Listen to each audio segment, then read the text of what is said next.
इस सरकार के मंत्री सरदार बलदेव सिंह मोलक जी, मेयर श्रीमती संयुक्ता भाटिया जी,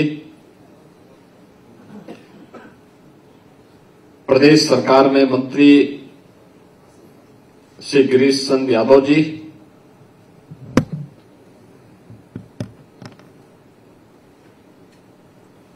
पूर्व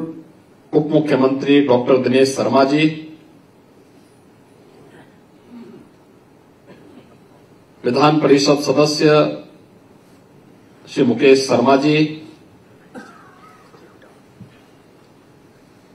शीशगंज गुरुद्वारा दिल्ली के मुख्य ग्रंथी ज्ञानी हरनाम सिंह जी, उत्तर प्रदेश अल्पसंख्यक आयोग के सदस्य सरदार प्रविंदर सिंह जी, गुरुद्वारा रीठा साहिब नानक मत्ता से बाबा श्याम सिंह जी, गुरुद्वारा नानकपुरी टांडा साहिब पहेड़ी से बाबा गुरचंद सिंह जी, अध्यक्ष लखनऊ गुरुद्वारा प्रबंध कमेटी सरदार राजेंद्र सिंह बक्का जी,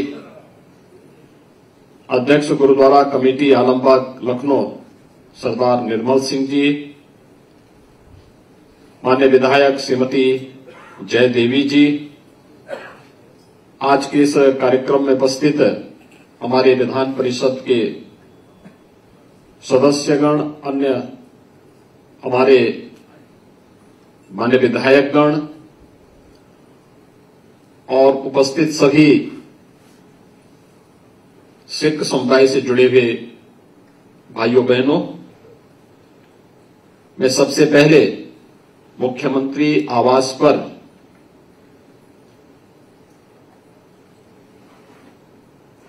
गुरु साहब की यात्रा यहां पर आई है, मैं इसके लिए आप सबका हृदय से अभिनंदन करता हूं। पवित्र गुरु ग्रंथ साहिब को नमन करते हुए आप सबका हृदय से धन्यवाद ज्ञापित करता हूं कि आपने देश के यशस्वी प्रधानमंत्री आदरणीय श्री नरेंद्र मोदी जी के द्वारा घोषित 26 दिसंबर की स्थिति को साहबजादा दिवस के रूप में, बाल दिवस के रूप में आयोजित करने के मुख्यमंत्री आवास के इस कार्यक्रम में आप सब पधारे हैं। मैं इसके लिए आप सबका हृदय से अभिनंदन करता हूं। मेरे लिए और हम सब के लिए यह दिन सिख गुरुओं के प्रति और गुरु गोविंद सिंह जी महाराज के 4 साहबजादों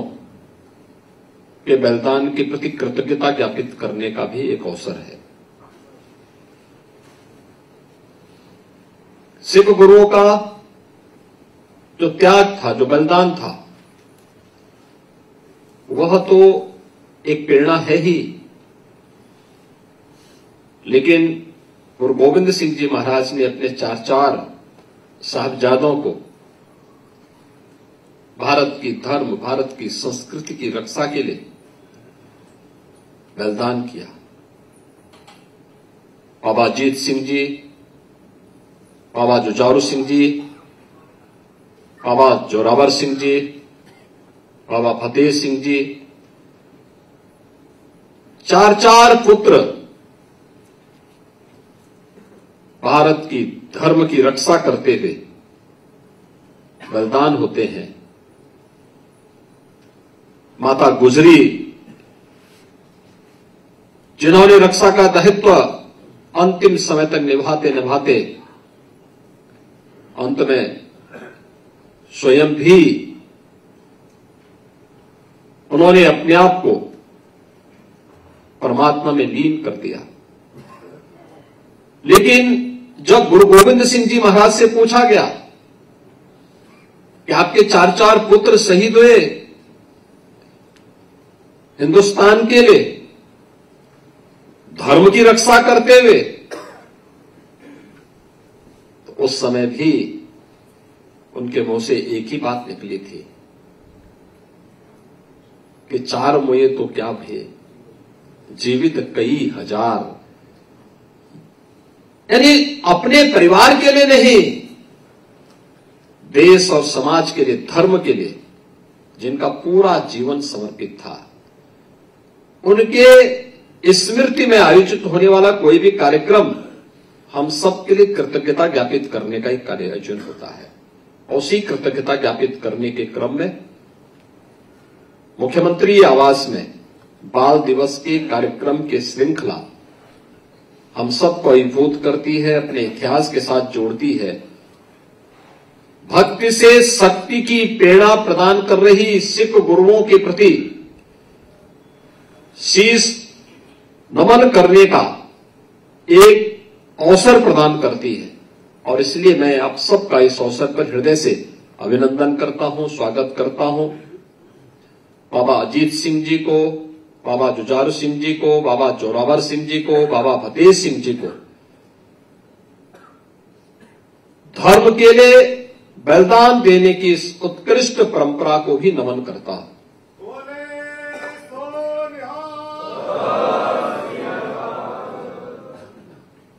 मुझे प्रसन्नता है कि भारत के इस गौरवशाली इतिहास को अब पुस्तक में सचित्र उपलब्ध कराने का कार्य भी प्रारंभ हो गया है। मैंने विगत वर्ष भी इस बात का अनुरोध किया था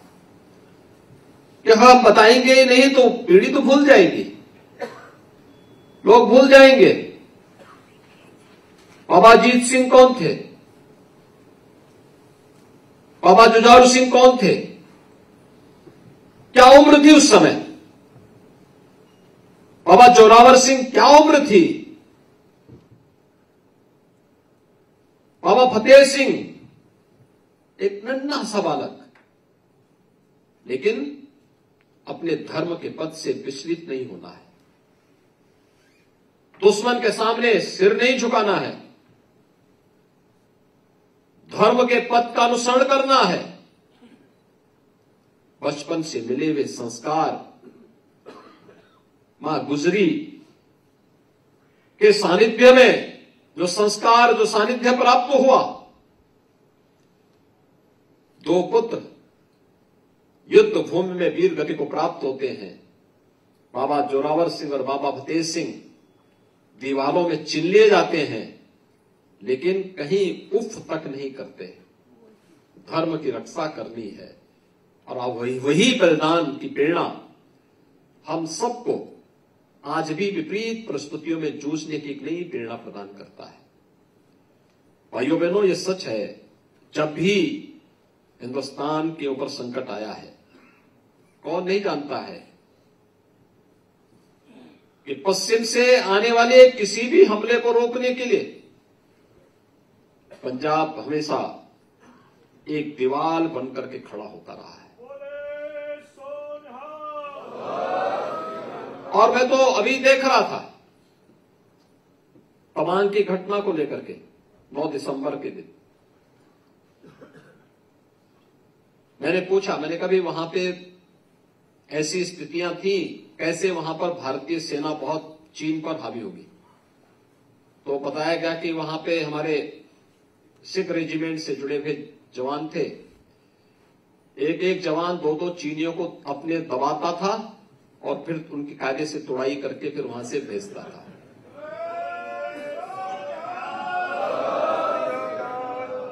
ये है शौर्य, ये है पराक्रम।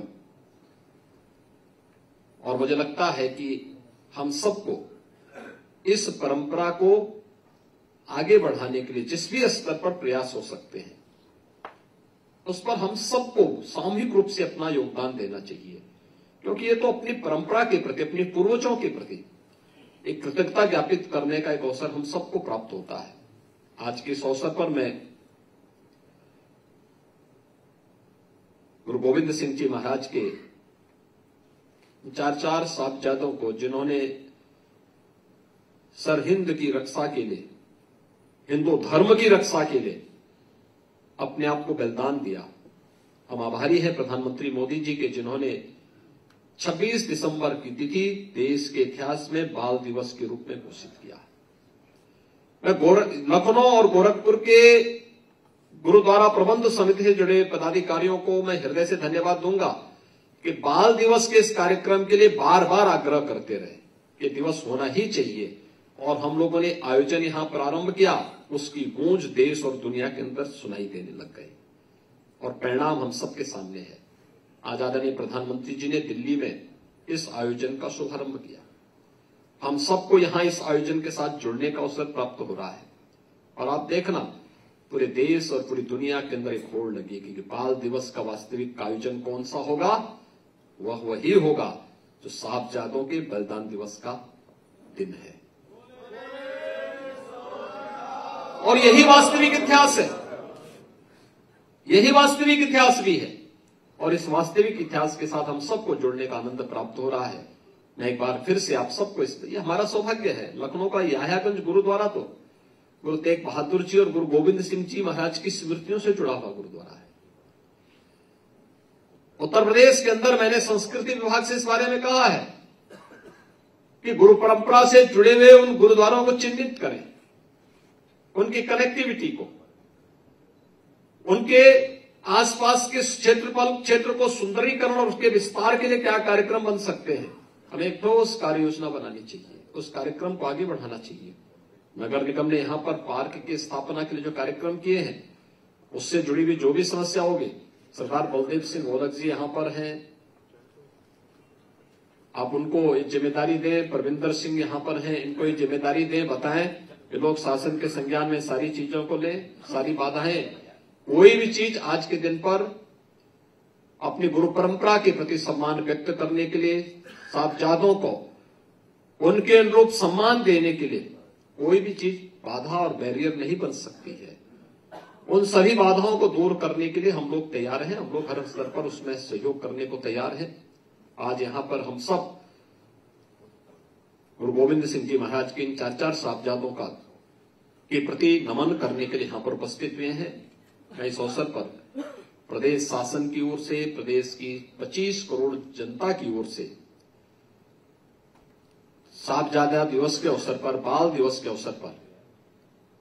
बाबा अजीत सिंह जी को, बाबा जुझारू सिंह जी को, बाबा जोरावर सिंह जी को और बाबा फतेह सिंह जी को एक बार फिर से नमन करते हुए, उत्तर प्रदेश वासियों की ओर से नमन करते हुए, मैं आप सबको इस बात के लिए आश्वस्त करता हूं कि उत्तर प्रदेश सरकार सदैव आपके साथ में है, आपके हितों के संवर्धन के लिए, संरक्षण के लिए हर प्रकार से तत्पर होकर के कार्य करेगी, कार्य कर रही है, कार्य करेगी। और डबल इंजन की सरकार को इस कार्यक्रम को आगे बढ़ाने में किसी भी प्रकार की कहीं कोई समस्या हमारे सामने नहीं है। इस विश्वास के साथ आप सब यहां पर उपस्थित हुए हैं, मैं आप सबका एक बार फिर से यहां पर अभिनंदन करता हूं। धन्यवाद। जय हिंद।